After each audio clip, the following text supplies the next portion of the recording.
USA Warrior Stories is a not-for-profit organization designed to record, archive, and share videos of veteran stories, to help veterans make a connection with one another and to help us all better understand their sacrifices for our freedoms.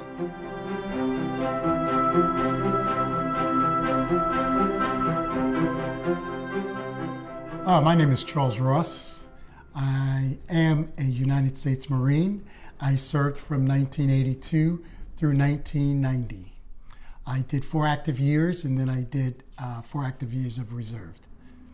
I grew up in Wyandanch, New York. Growing up in Wyandanch, Long Island in New York, it was at the time in the late 60s, 70s, 80s, it was probably 98% African American, very low income, impoverished kind of community, no industry there or anything like that to support the community. But fortunately that has changed over these years, gratefully.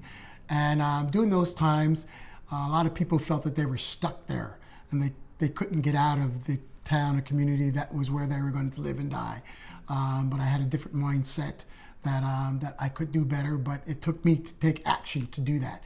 So I decided to join the military. Not only did I decide to join the military, my first cousin and I decided, who also lived in Wyandanch, decided, let's go together. So we went buddy system.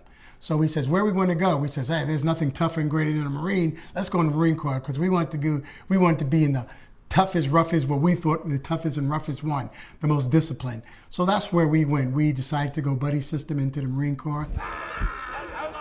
Boot camp was great. If I could go to boot camp again, I would. If I could select the people to go with me, because it would be such a funny event and such a great things. But boot camp was great. Like I said, I went buddy system with my cousin, and he was the guy and I was the squad leader. Some of those people, I just retired 2 months ago, and one of my fellow squad members came to my retirement, and he told the story about when we were in boot camp, that he had fallen off when we were climbing the wall and we were doing rappelling. He had fallen. And he actually broke his leg, but we picked him up, and as a Marine, we says, we go as fast as the slowest man, and we're all going to get there together. So we picked him up and carried him to the medics, and he'll never forget that we didn't leave him behind in spite of, as a squad leader. I just remember me and the guide, we picked him up and carried him to the medic, and he remembers that and will never forget that moment.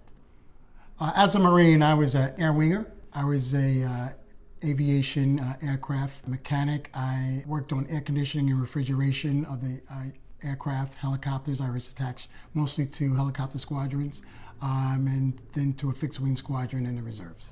I did 2 deployments. I deployed to Beirut after the bombing happened in Beirut. Very unfortunate situation where 220 Marines were killed, 241 servicemen were killed in October of 1983.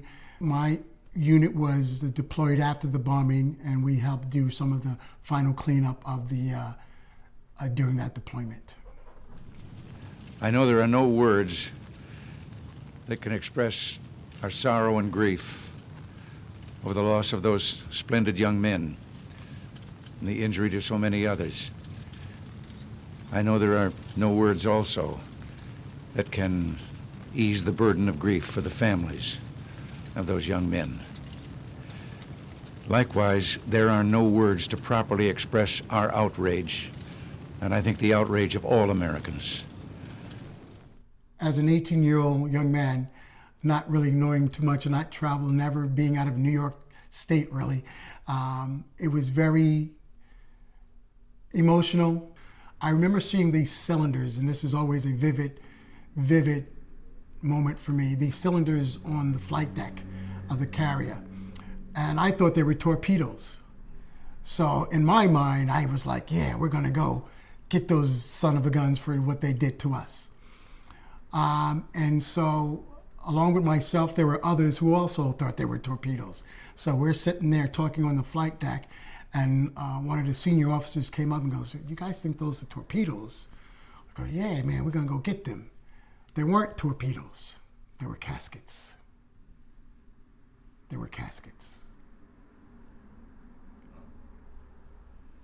And I'll never forget that moment when he told us that. And I saw how many of them they were lined up on the flight deck. They were caskets. It became real. It became true. And I'll never forget that moment. Well, I was on a carrier. I was on the USS Nassau. So being a part of the Air Wings, our job was to get the aircraft out, get the ground units to the sites and all. So I just also remember we lost 2 aircraft where we lost approximately 28 Marines during that deployment due to a plane crash. I remember pilots being shot or holes in the aircraft when they came back to the flight deck. So it became very real quick when you saw those things, and it was affected you when you saw your fellow Marines in the morning at breakfast, but they didn't go home that night. I just remember Sergeant Carney, because we had breakfast that morning, and he didn't go home that night. Sergeant Carney, God bless you. Heaven smile on you. If I had to kind of sum up what my Marine Corps career was about, it was about the great and wonderful people that I met during that time. Boot camp really serves a great memory. Speaking and meeting people from different areas of the United States and the country, understanding who they are, people of different nationalities, and us going and being deployed together to fight for our country, to defend our country, being on one accord, people from different aspects of life, okay, understanding that we were willing to make that sacrifice, that our loved ones would be free and have the opportunities to have freedom and to enjoy life without interruptions or distress that we see in many of the countries around the world. It was, so the people were really great, and even to this day, I'm still friendly and keep in touch with some of those people that I met throughout my Marine Corps career, and you're talking some 40 years ago. If your circumstances aren't what you want them to be, then take the action to change them. And that's what I did.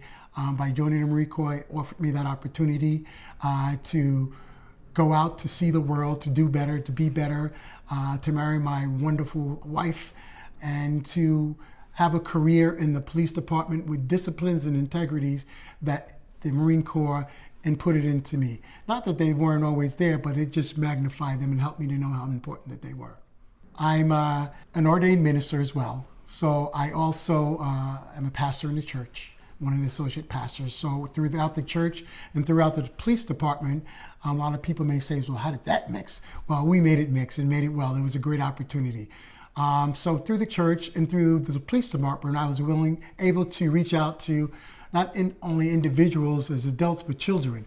That is my passion, to reach out to young people, to help them to understand that there's a great life out there if you go and take hold of it and grab hold of it and do something about it, that you can have a great time. So throughout my career in the Suffolk County Police Department, I became the president of Suffolk Police Veterans Association, which is a fraternal veterans association that reaches out to veterans in law enforcement and veterans on Long Island.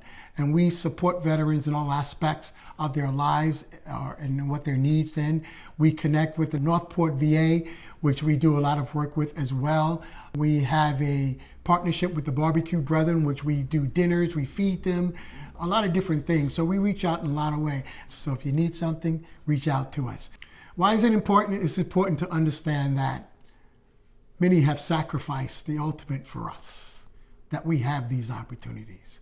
And we must educate our young people and others to let them know, okay, that we have a responsibility also to give back and to educate. And so when you join your VFW, when you join the Suffolk Police Veterans Associations, you could be a member of that even if you're not, a police officer. When you do that and you show that you're willing to give back and show appreciation, to honor those who've given, to honor the families that have sacrificed. Because a lot of times people don't understand, not only the veteran does, but that veteran's family and their family members, they've also made a great sacrifice. So it's important that we give back and continue to show that love, affection, and support for each other.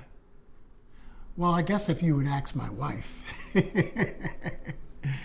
and my children as well, once a Marine, always a Marine. I did a lot of coaching, football, wrestling, sports throughout. And one of the amusing things is the kids always want you to tell a story, tell you about something, okay? And so one of the great things, what one of my football teams was I would tell them about that we were devil dogs, And so why were we devil dogs? So I told them the story about how the Marines were called devil dogs, okay? And so with that, our team dessert was always devil dogs because that after hearing the story, we would tell the same story on the bus back from games every week, and somebody would have the devil dogs, and because of the Marine Corps and the devil dog story, we were called the devil dogs. Well, the Battle of Belleau Woods, and it only took a few good men, but we were successful, we were accomplished, and we were victorious. And with that, the Germans at the Battle of Belleau Woods, they said that those Marines, those military people, they were fighting like devil dogs because we were fighting like our lives depended upon it. I'm proud to be an American, for at least I know I'm free. And I'll not forget the men who died, who gave that right to me. And I'll gladly stand up next to you and defend her still today. There ain't no doubt I love this land. God bless the USA. God bless the USA.